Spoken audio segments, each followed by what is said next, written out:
I was tying a silver ribbon around the last gift when the phone rang. It was one of those cold December afternoons in Boston where the sky stays the color of steel and the light fades before you realize you haven't turned a lamp on. The tag on the package read, Dad. Inside was a vintage fishing lure I'd tracked down online, one of the rare ones he'd mentioned once in passing. The caller ID said, Mom. I smiled, wiped my hands on a dish towel, and answered, Hi, Mom. Her voice was even.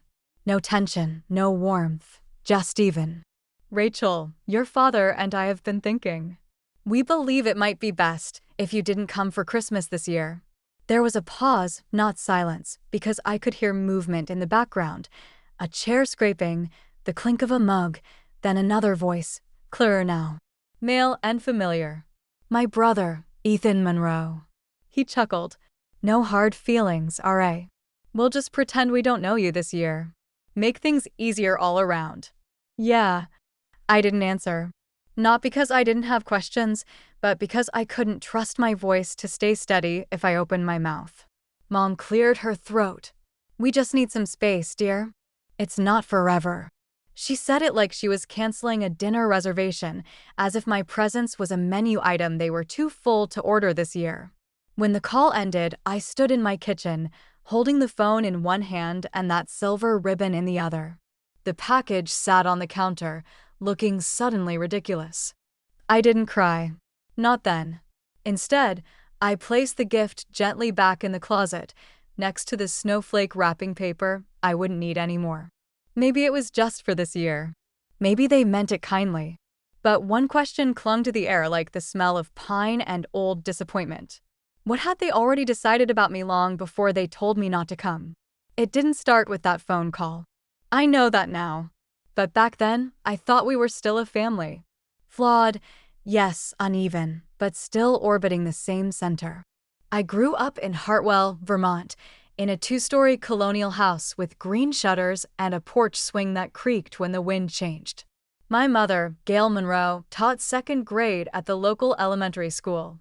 My father, Martin, was an accountant, not flashy, but reliable. My brother, Ethan, 2 years younger, was the kind of boy people described as a handful with a forgiving smile. He had charm, that slippery kind that gets teachers to extend deadlines and neighbors to look the other way. I was the quiet one, the reader, the one who lined her shoes under the bed and memorized state capitals for fun. I don't remember when it started feeling uneven. When praise for Ethan came with dessert and mine came with a nod and a half smile. When Ethan scored a C+ in algebra, Mom made brownies. When I won the regional science fair, she said, That's nice, sweetheart. Did you remember to call Grandma? Dad would squeeze my shoulder sometimes. A silent code between us, maybe, but he never said anything out loud. I left Hartwell at 18 with a scholarship to Boston University and a quiet hope that things might feel different from a distance. They didn't. Ethan stayed behind, failed out of community college, tried real estate for a year, then landscaping, then nothing. By 29, he was still in my parents' basement, and yet he was always trying. When he finally moved out, it was with a new lease co-signed by Mom and Dad. And, as I later learned, rent half covered each month by a little help. I never begrudged him support. What hurt was how quietly my own support had been dismissed. I drove Dad to 3 outpatient surgeries. Spent weekends organizing Mom's craft room when her arthritis flared. Sent grocery gift cards during COVID, even when my own hours were cut. None of it made the Christmas card. Ethan was always our boy working things out. I was Rachel, busy in Boston. There was a time, maybe more than once, when Ethan leaned on me. After a breakup, he called crying. After Dad's fall, I was the one he asked to handle the insurance forms. He called me the Rock once. I remember that because I'd never heard it from anyone else. And then he said it. We'll pretend we don't know you this year. He said it lightly, like a joke that doesn't need to be funny. Like someone who'd already decided I was safe to forget. What changed in him? Or had it always been this way, and I just hadn't let myself see it? A week after the phone call, I opened Facebook. not to check on them. At least that's what I told myself. Just a scroll, just curiosity. There it was, the family Christmas photo. The same spot by the fireplace, the same red and gold ornaments on the mantel, even the same crocheted stockings Mom hung every year. Only I wasn't in it. Where I used to stand, second from the left beside Dad, was someone else. Monica Sullivan, our neighbor from 2 houses down. I remembered her vaguely. Generous, always dressed for brunch, and childless by choice. Her husband owned 3 car dealerships across Vermont. She was in the photo, smiling between Ethan and my father, holding a glass of eggnog like she'd been there for decades. The caption read, "So grateful for chosen family this year." More photos followed. Monica helping Mom with the cranberry sauce. Monica holding a wrapped gift. Monica clinking glasses with Ethan. It wasn't just that I'd been excluded. It was that the space had been filled. A week ago, I thought I was the difficult daughter, the one they didn't know how to reach. Now I realized I'd been replaced, seamlessly, politely, as if I were a faulty light bulb someone finally got around to changing. I checked our old family group chat. It no longer existed. Not archived, not renamed, gone. I searched for old tags, photos from birthdays, Thanksgivings, even the blurry one from Dad's retirement party. Many were still there, but fewer than I remembered. And in the ones that remained, I was never tagged. I wasn't untagged either, just never acknowledged, as if I'd been present, but not included. There was something clinical about it. No drama, no confrontation, just deletion, quiet, soft, almost careful. I called Aunt Linda, my mother's younger sister, on impulse. We hadn't spoken in months, but she always liked my holiday cookies. She sounded surprised, hesitant. "Oh, sweetie, I thought you were spending Christmas with friends in Boston. That's what your mom said." I didn't correct her. There didn't seem to be a point. After we hung up, I sat in my apartment and stared at the blank spot on the wall where my own Christmas photo used to hang. I'd taken it down a few days earlier without thinking, without planning. I thought I was stepping back to make room. Turns out they'd already filled the space. And the most painful part wasn't that they'd done it. It was how easily it had been done. I didn't make an announcement. There was no text saying I was taking space or setting boundaries. I just stopped showing up, stopped explaining. When friends asked if I wanted to come to their Christmas gatherings, I smiled and said, maybe next year. When Mia, my closest friend in Boston, offered to drive up to Vermont with me just to say something to them in person, I said, there's nothing left to say. And in truth, I wasn't sure there ever had been. I took down the half-decorated tree in my apartment. The ribbon I'd picked out, gold mesh with tiny silver snowflakes, went back in the box without ever being cut. I folded the ornaments back into their paper sleeves like I was handling something fragile. Maybe I was. The gift for Dad stayed on the closet shelf. So did the one for Mom, a hardcover book about quilting patterns through American history. She used to love things like that. I drafted a card on Christmas Eve. Just a simple one. Hope it's peaceful this year. Rachel. But I never sealed it. It sat on my kitchen counter for days, the envelope blank, the corner curling slightly from the dry air. On Christmas morning, I made French toast. I poured myself a mug of coffee with a splash of cream and sat at the kitchen island, facing the window. No fireplace, no stockings, no music, just the quiet hum of the refrigerator and the sound of wind brushing against the glass.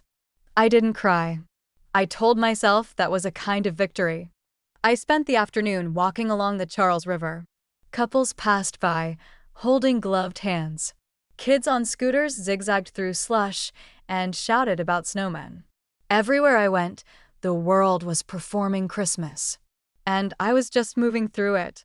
When I got home, the unopened card was still on the table.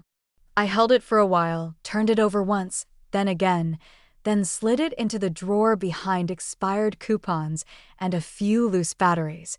I posted nothing on social media. Didn't respond to the handful of Merry Christmas texts from old coworkers. Even Mia's thinking of you got just a heart emoji in reply. It wasn't bitterness. Not really.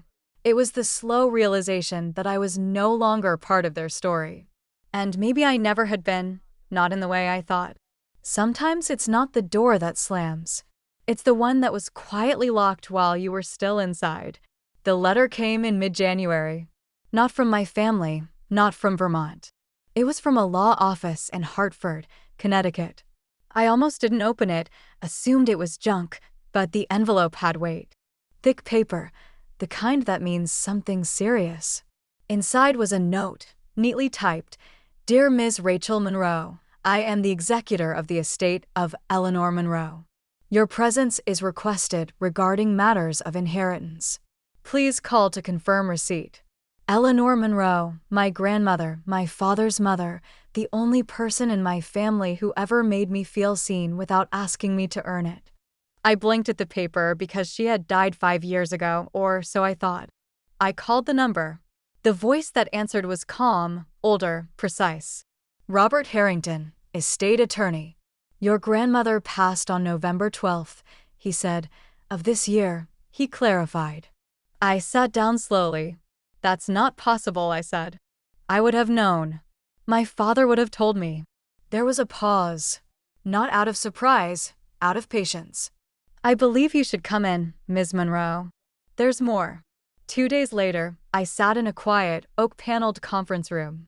There was a leather folder, a cup of untouched tea, and a man with a kind face handing me a death certificate.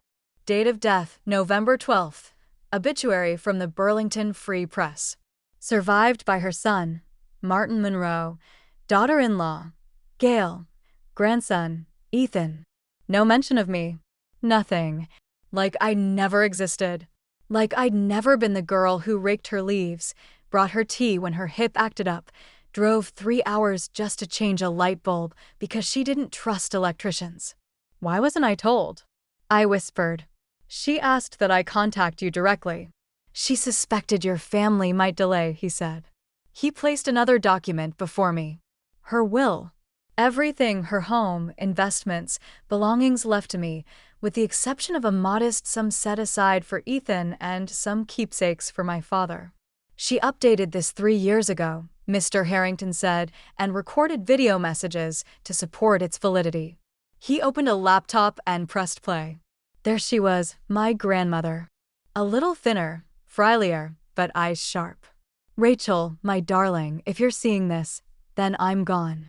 And I suspect your parents didn't tell you. I want you to know I made this decision clearly and with love. You always came to visit. You never asked for anything. Your parents only came when they needed something, usually for Ethan." She paused, her mouth tightening. "After your grandfather passed, I gave Gail power of attorney while I recovered from surgery. She used it to take out loans against my house. Small at first, then more. When I found out, I revoked it, changed my will, told them. They weren't happy." Another video followed, then another. In each, she named dates, showed bank statements, spoke clearly, made jokes. She wasn't confused. She wasn't coerced. She was tired, but in control. When the screen went dark, I sat in silence. "She wanted this to be protected," Mr. Harrington said gently. "And to be sure you knew she saw you." That was the moment, the twist, if you want to call it that. Not the money, not the house, but that someone I loved had gone, and the people who shared her blood had not just let me miss the funeral. They planned for me to never know what happened. They erased me first from the table, then the photos, then the obituary, and now they were going to learn what it felt like when someone they'd written out started writing back in. They wanted to meet in person. They said it would be easier to talk that way, in a neutral setting, as if a hotel brunch in Cambridge could reset what had already broken. I said yes, not because I expected clarity or even apology, but because part of me still needed to look them in the eye and see if there was anything left behind the silence. I arrived early. The restaurant was quiet, all low lighting and half-filled coffee cups. I chose a table in the corner, facing the door. I wanted to see them coming. They arrived right on time. My mother, Gail, looked older, not just thinner, like something in her had hollowed out. My father, Martin, wore the same wool coat he'd had for years, but he seemed smaller inside it. And Ethan, my brother, well, he looked better than ever, clean-shaven, smug, and wearing a watch that shimmered gold when he sat down. There was small talk at first, nothing that mattered. Then Gail got to the point. She said there had been a lot of misunderstandings since Grandma's passing. She implied that Eleanor hadn't been thinking clearly when she made her decisions, that the videos didn't tell the whole story. I let her speak. She moved carefully, like someone trying to reposition a broken frame without acknowledging the crack. Eventually, she suggested that the inheritance be adjusted. That the investments could be divided between Ethan and me equally, she said. The house, Grandma's house, could stay in the family, of course. Legacy matters, she added. Ethan didn't speak until then, but when he did, it was sharp. He scoffed at the idea that I deserved any of it. Said, Grandma always favored me. Said I didn't understand what family meant. I looked at him, and all I could see was a boy I used to read bedtime stories to, now grown into a man who thought he deserved what he never earned. My father tried to step in, his voice soft. He said, maybe we could find a solution that honors everyone. But I'd already heard what they meant by that. They didn't want peace. They wanted to rewrite the ending and keep their names in the credits. I stood up slowly. Let the weight of the moment settle. I told them Grandma hadn't been confused. She'd been clear.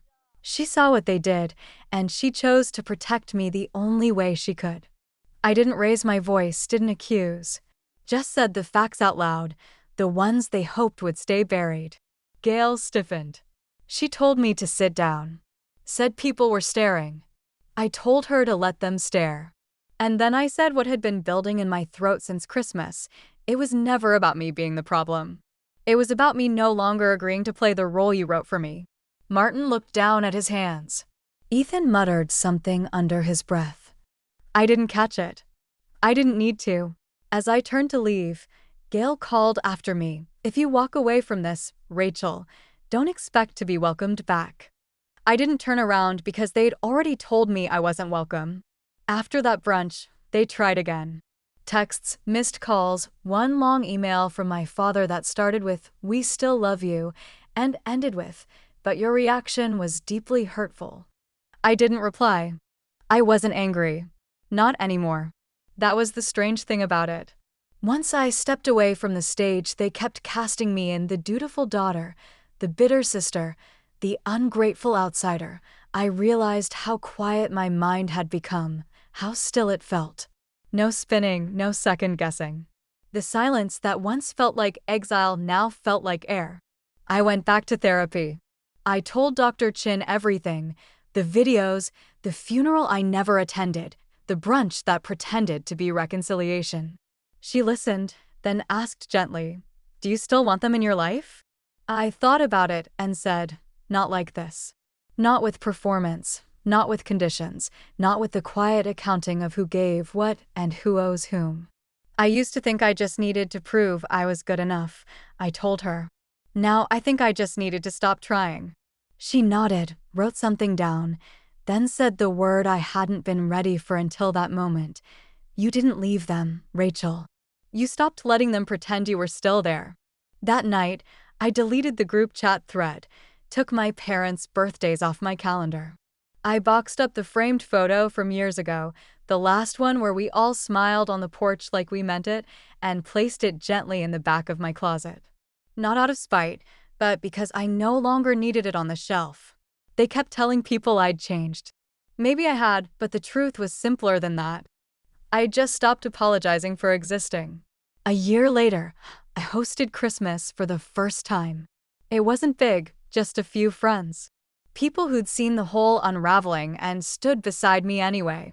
Mia brought her famous cinnamon cookies. Thomas brought too much wine. Someone brought fairy lights.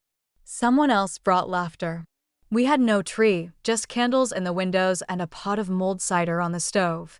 Soft music played in the background. Nat King Cole, quiet and familiar. The windows fogged from the heat, and someone wrote a smiley face in the steam. No one asked where my family was. No one made space for ghosts. Before dinner, I walked into the living room and placed a small photo frame on the mantel. It was just me and Grandma Eleanor, sitting on her porch. I must have been 12. She was holding a mug of tea. We were both laughing at something outside the frame. There was no one else in the picture. No one else had taken it. I stood there for a moment, looking at that photo, and whispered, "Thank you for seeing me." Later that night, I checked my phone. There was a message request from Ethan. I didn't open it. Another from Mom, just a period. No words, no context. As if she still thought silence could be power. I closed the app, turned off the light. The photo stayed on the mantel, still, unmoving, unbothered. It didn't ask for explanation. It didn't need forgiveness. It just existed, like I had all along, even when no one believed I did. You don't need to be in their picture to exist. You just have to stop letting them crop you out. If you've ever been quietly replaced and no one said your name again, just leave a dot. You don't need to tell the story. Sometimes one word they never said to you is enough.